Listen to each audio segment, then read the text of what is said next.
F324 June 12, question 5. This first part then, well, it's analytical techniques, very small number of marks on gas chromatography, then what is, I think, quite a really nasty NMR question at the end of this paper.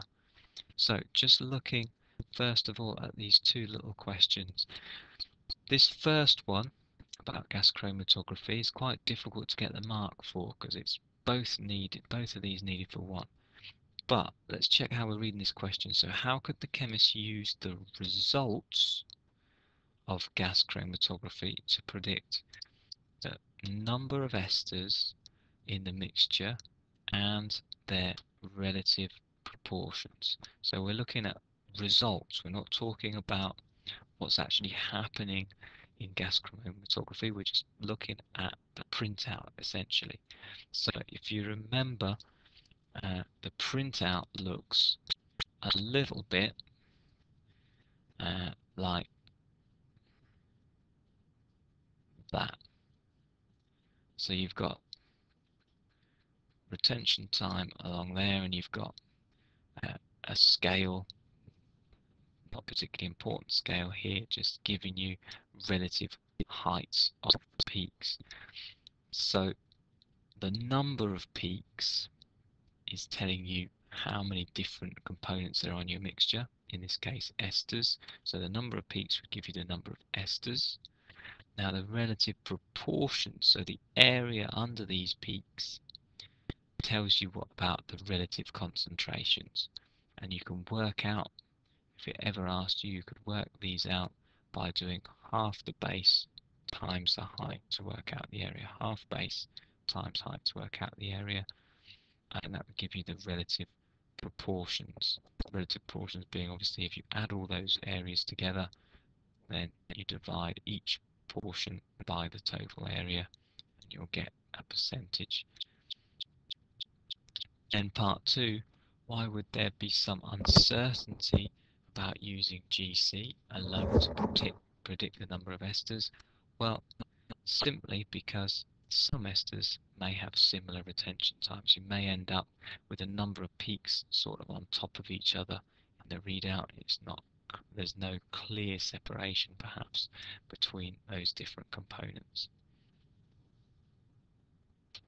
So for the final question on the paper, we have an NMR spectra. We're told that it's an ester.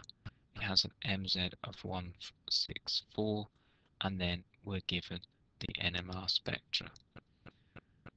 I'm not going to look too closely at that spectra now. I've got written out each of these different peak values. I'm expecting you to have the spectra in front of you whilst you're watching this video, so if you need to, you can pause and check your spectra. The question asks, obviously, to analyze this information to identify the ester. Notice how it's asking the question, include full details of your analysis of the protein NMR. So you need to be writing every single piece of information you can about each of those peaks. So, starting off the analysis, there is one mark available, and I'll mention it now, for saying that the MZ of 164 means that the molecular formula equals, or must have an MR of 164. And there was a mark specifically on the mark scheme for saying C10H12O2. Now, you don't actually have to work out what this molecular formula is. If you get the correct molecule, that will be taken as read that you get that mark, because the structure that you draw will have that C10H12O2. What I would suggest in this question, because you're not going to know necessarily that they've got a marking point for a molecular formula, I would suggest that you take and use that MZ and say that MZ must be equal to the MR of my molecule. Let's move on then to have a look at the spectra. I'm going to start with this peak here, and I'm going to move towards the left. So I'm going to move towards the direction with increasing parts per million. So first of all, and I actually think this is really quite quite tricky, this question. There's a peak at 2.2 parts per million due to a CH3C double bond O. So we're looking at this environment of H that on your data sheet is in the HC bonded to a C with a double bond O. Another way of saying it is straight from the data sheet, the position, and then due to 3 H's. In other words, it's got an area of 3, which is marked on next to the spectra as a number, and it told you in the question that the numbers on the NMR spectrum represent the relative peak areas. So here we've got a peak area of 3. You also need to say that because it's a singlet, there are no protons on the adjacent carbon. So because it's a singlet, there's no protons on the adjacent carbon. Now what I think is really tricky about this question is that these first two peaks at 2.2 and at 2.8, they're so close to being different things. There's a possibility that you've had a go at this question and you've thought that the peak here, it's doing its own thing, this pen now, and I'll lose my cursor for a minute. Here it's back again. You might have thought that this peak here, it's amazing this, isn't it? Hold on one moment. Okay, slight technical hitch sorted. You might have thought that at that ppm you had a benzene ring or an environment with a hydrogen connected to a carbon connected to a benzene ring. And it was really close, or it is really close on the datasheet list. My suggestion here is that if this was the case, this would be a CH3. So I can draw that on. CH3 there. That would be a CH3, which would mean that there's nothing else you can add to that. It would be the end of that particular environment, and what you would have to have then is another connection to this benzene ring, which you don't seem to have. It could possibly be that that connection would be the ester group, the O of the ester group directly to the benzene ring, but that would then make a very, very difficult. If you look at our data sheet, for example, you don't have it would just make working things out really quite difficult. So you might start going down that route and get stuck, and at that point you'd really have to come back and think, well, I could have this instead, and go on from there. So that being the 2.2 ppm done, I'll just cross this out actually, that's not correct. Looking at the 2.8 then, this one is my hydrogen connected to a carbon on a benzene ring, and you get 1 mark for suggesting that that is the environment at that point. Then the peak at 4.4 parts per million is due to the C, the H of the C connected to an O. Again here you've got a relative area of 2, so you could say it's an H2C bonded to an O. And I would also say at this point that it is a triplet, so it has 2 hydrogens on the carbon adjacent. This one also is a triplet and would have 2 hydrogens on the carbon adjacent.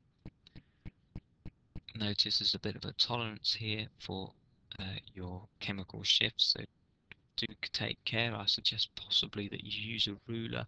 If they've given you a nice scale, it would be worth measuring just to the center of each of the bottom of the peaks to keep yourself in that tolerance. So over the page to finish this, the peak at 7.3 due to 5 H's, because it had the 5 written next to the peak on a benzene, so we've got C6H5.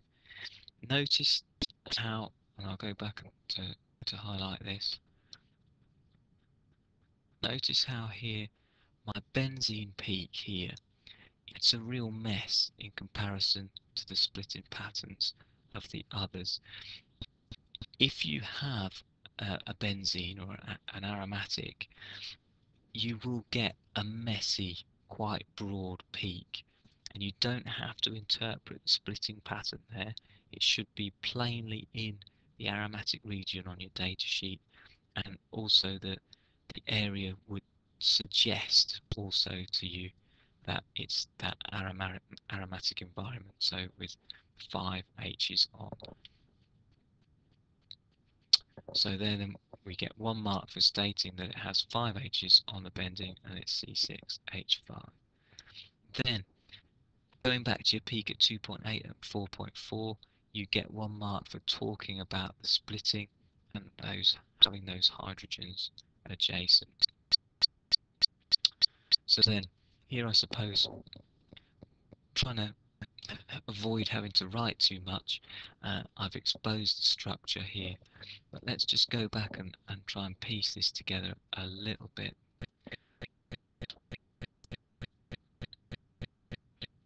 At first sight then, we seem to have on here a CH3 with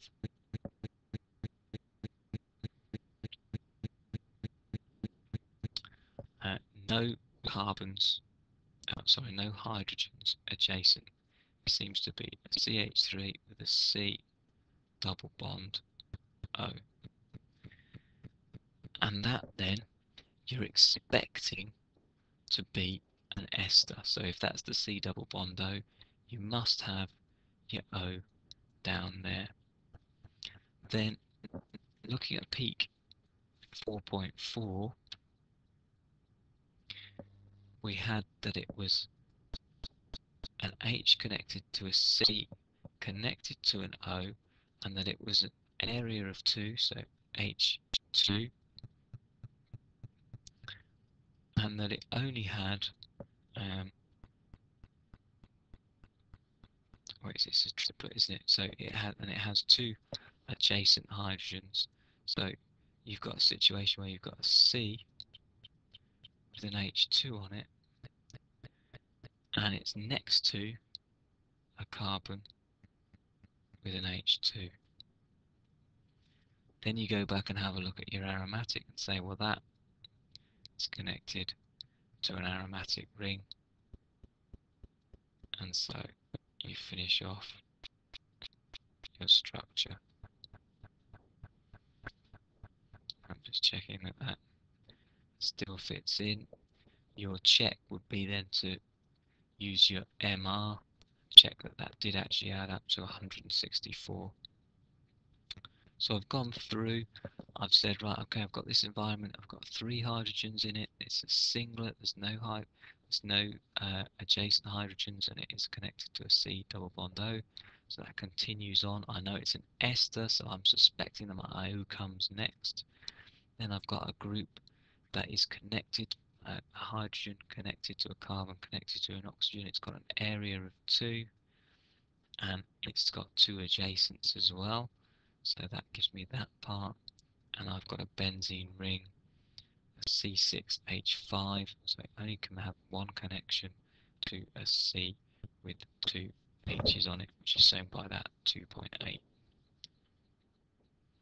So back over the page, I get my final structure, and I get 3 marks for that final structure.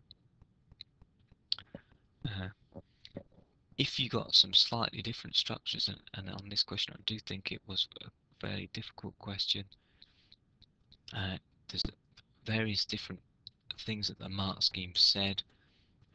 If you got things the wrong way around, the ester link reversed, for example, you still got 2 marks. If you got little bits of patches of the structure, so if your ester contained those those pieces, if you like, then you got credit for it as well. So it is worth trying to piece things together, but most important in this question is that you try and get down each of the pieces of information about these different peaks, which is not, I have to say, in this question, those first two peaks, whether it was a hydrogen connected to a carbon connected to an aromatic ring, was difficult to decide between the two, and so it would have been trial and error. You'd have had to spend quite a lot of time on this question, I would have thought, to get the right answer.